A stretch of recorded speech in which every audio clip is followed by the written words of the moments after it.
आज भारत जोड़ो न्याय यात्रा का 16वां दिन है। आज सुबह हम पश्चिम बंगाल के उत्तर दिनाजपुर ज़िले से किशनगंज बिहार में आए हैं।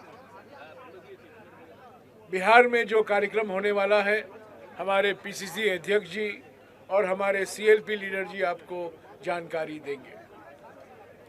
किशनगंज, अररिया और पूर्णिया और कटिहार, ये 4 ज़िले से भारत जोड़ो न्याय यात्रा जाएगा। पूर्णिया के जन रैली के बारे में और जो कार्यक्रम प्लान किया गया है भारत जोड़ो यात्रा के समय बिहार में, उनकी जानकारी आपको हमारे पीसीसी अध्यक्ष जी और सीएलपी लीडर जी देंगे। मेरे साथ यहाँ के सांसद डॉक्टर साहब भी बैठे हुए हैं, एआईसीसी के प्रभारी बैठे हुए हैं और हमारे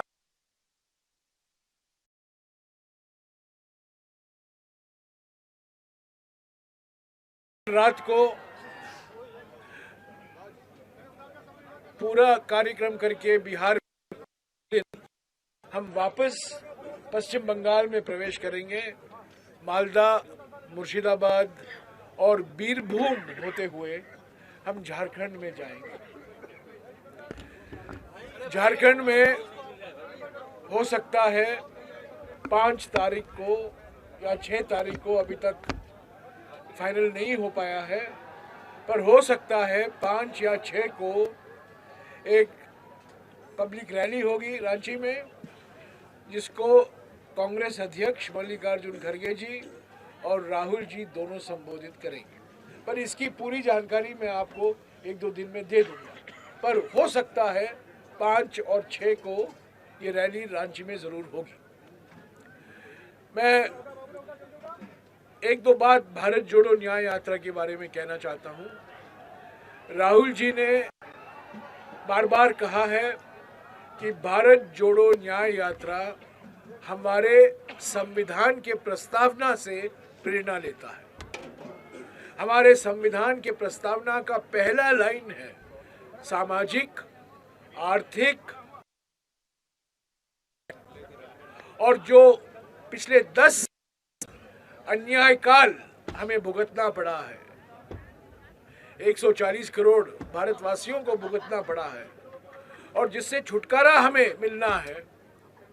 प्रधानमंत्री तो अमृत काल की सुनहरी सपने दिखाते हैं सब लोगों को, पर हकीकत ये है कि अन्याय काल पिछले 10 साल का है, 2014 से लेकर 2024 तक। और राहुल जी ने गुवाहाटी के अपने प्रेस वार्ता में 5 न्याय गिनाए थे, जिसके आधार पर भारत जोड़ो न्याय यात्रा निकाला गया है। नारी न्याय,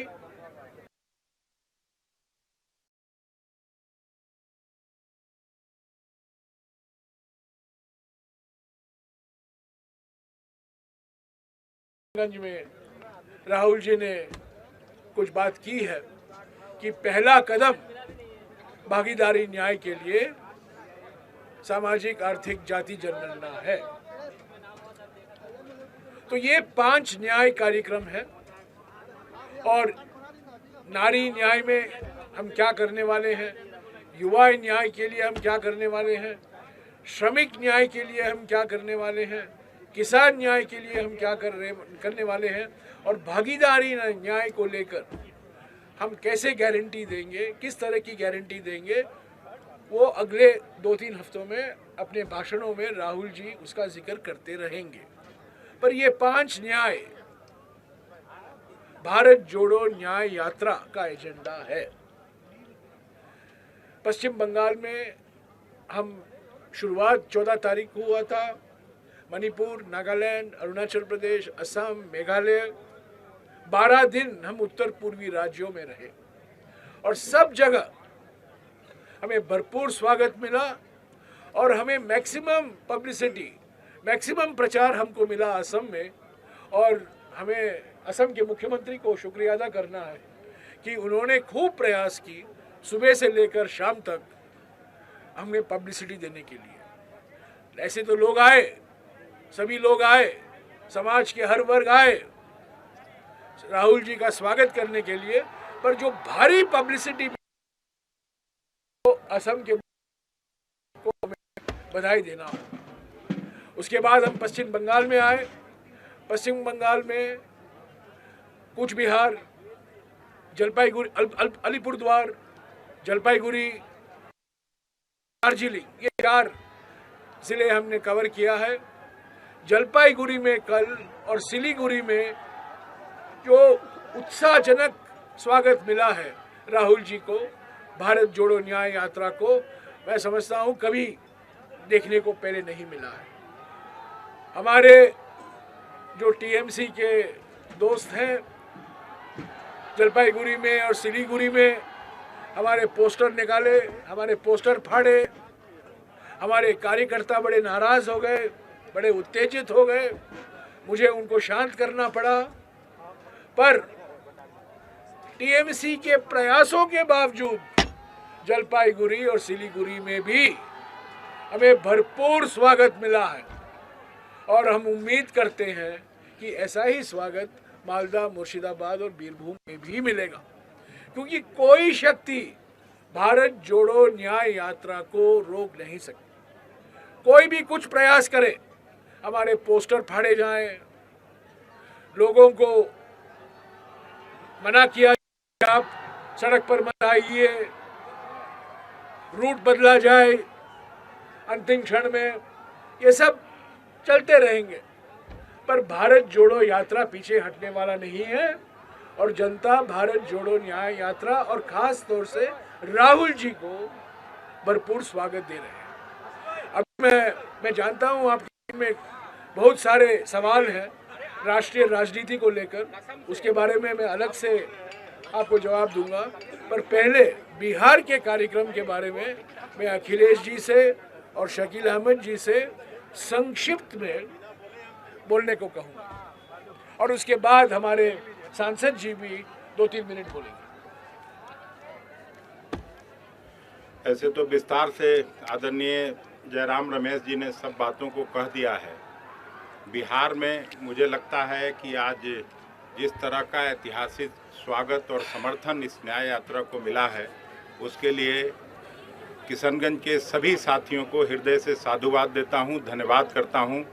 जावेद भाई को धन्यवाद करता हूं, वहां के जो हमारे विधायक हैं इसरारुल साहब, इनको भी मैं धन्यवाद करता हूं और सभी साथियों को धन्यवाद करता हूं। और इसी तरह से लेके अभी जोकी होते हुए हम लोगों को अररिया पहुंचना है, जहां यादव कॉलेज में एक मंदिर जाएंगे और उसके बाद यादव कॉलेज में वहां रात को रुकेंगे। रास्ते भर, और मुझे जो जानकारी मिल रही है, जो वहाँ के कार्यकर्ता साथियों का लगातार फ़ोन आ रहा है, कब आ रहे हैं, कब आ रहे हैं। हजारों लोग रोड पर यहाँ वहाँ खड़े हैं स्वागत के लिए और राहुल जी को देखना चाहते हैं, सुनना चाहते हैं। मैं भी बहुत दिन से राजनीति करता हूँ, 23-24 साल से विधानसभा, लोकसभा, राज्यसभा का काम करता रहा हूँ।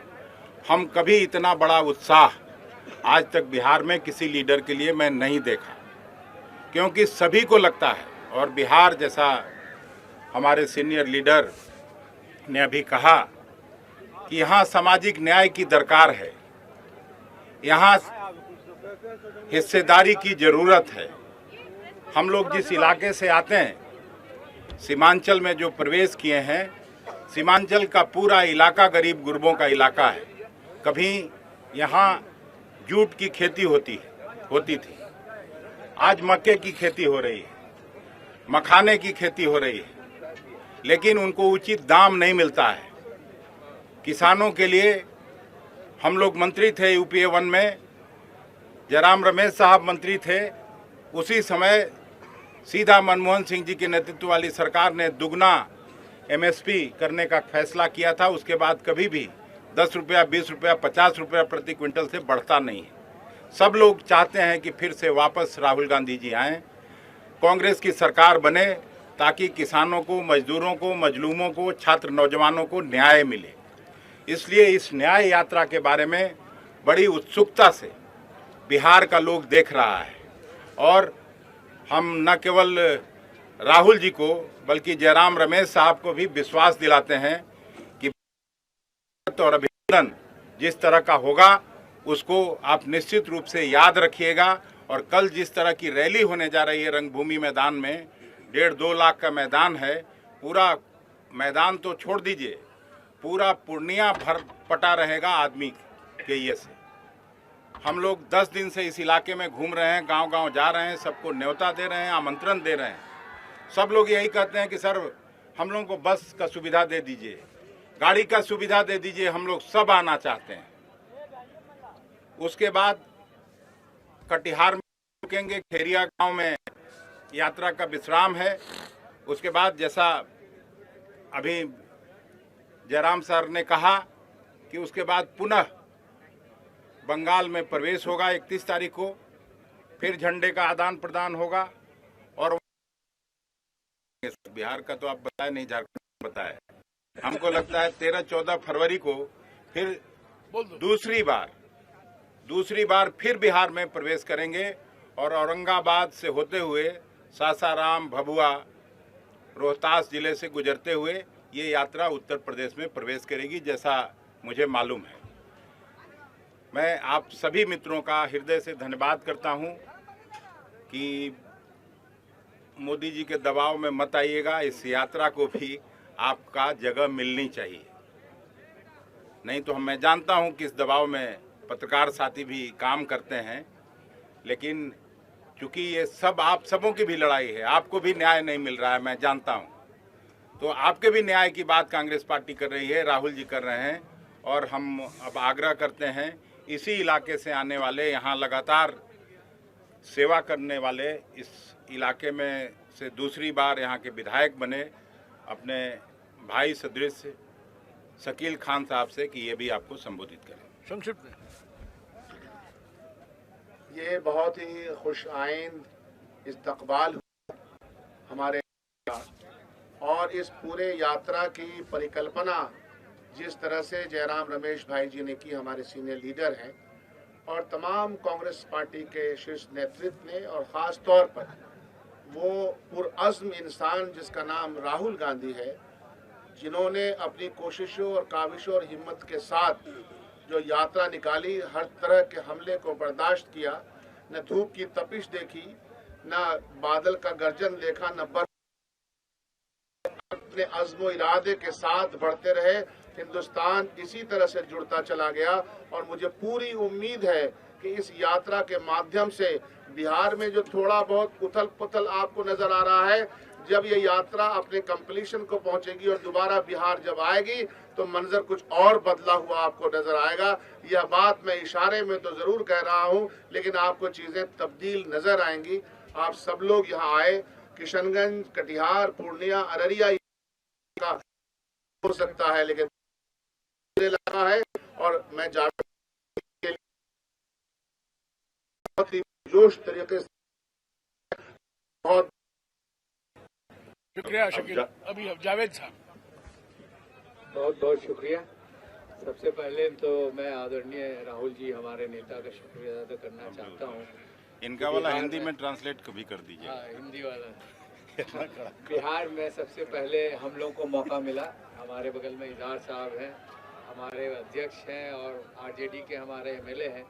हम सब ने मिलके हर गांव में जानकारी दी, और हमने देखा कि लाखों की तादाद में उनको वेलकम करने के लिए सड़कों पे लोग आए। हालांकि उसमें से कुछ लोगों को स्टेडियम भी जाना था, लेकिन सब लोग बिल्कुल अपना सामने देखना चाहते थे, तो ज़्यादातर लोग सड़क पे रहे। लेकिन ये यात्रा किस लिए है? ये बेसिकली हमारी गुर्बत है, हमारी परेशानियों को जो आदरणीय मोदी जी नहीं सुन रहे हैं। एएमयू के मसले में लगातार हम लोग सवाल उठा रहे हैं, उसके बारे में कोई जवाब नहीं आता। कटाई बरसात में हमारे सैकड़ों हजारों एकड़ कट जाते हैं, गांव कट जाते हैं, उसके बारे में कुछ नहीं कर रहे हैं। तो एक ही उम्मीद जो राहुल गांधी जी है, और ये हमारी बात नहीं है, ये लोगों के दिल में ये बात है, और इसका नतीजा हम लोग 2 महीने के बाद देख लेंगे। तो मैं जो भी मेरे मेहमान आए हैं, हमारे अध्यक्ष जी और सीएलपी साहब, हमारे सीनियर नेता जयराम जी, और जितने भी आप लोग हैं, आपको स्वागत करते हैं, और कुछ अगर कमी बेसी हो तो उसकी माजरत चाहते हैं। बहुत बहुत शुक्रिया। थैंक यू, शुक्रिया जावेद भाई। 1 मिनट, ये कल के पूर्णिया की रैली में बताएंगे। रंगभूमि की रैली हम 1:30 बजे चाहते हैं कि राहुल जी, जयराम सर, सब लोग और आदरणीय खड़गे साहब भी आ रहे हैं वहाँ से, दीपांकर भट्टाचार्य जी आ रहे हैं माले के जो सीपीआई एमएल के, और सीपीआई सीपीएम आरजेडी सभी महागठबंधन के सभी साथियों को हम लोगों ने आमंत्रित किया है और सभी लोग उस रैली में शिरकत करेंगे, अपनी अपनी बात कहेंगे। आप सबों से भी गुजारिश है कि उस समय आके हम लोग कहेंगे ठीक लंच के बाद। 1 मिनट, आपके सवाल के पहले इजाज भाई 2 यहाँ के विधायक। सबसे पहले मैं शुक्रिया अदा करता हूँ हमारे आदरणीय राहुल गांधी जी इस जगह कदम रखे। हम लोगों को ये खुशनसीबी है कि किशनगंज ऐसी जगह है जो कांग्रेस को हमेशा प्यार किया है। इसी का नतीजा ये हुआ बिहार में सबसे पहले हम लोग हमारे यहाँ कदम रखा दिया। और मैं जनता की ओर से पूरे कांग्रेस परिवार को दिल की गहराई से शुक्रिया अदा करता हूँ। और मुझे उम्मीद है जन सैलाब आपने देखा है, इसकी शुरुआत हुई है, इसको हम लोग 2024 तक मुकम्मल करने की कोशिश करेंगे। न्याय का हक मिलने तक।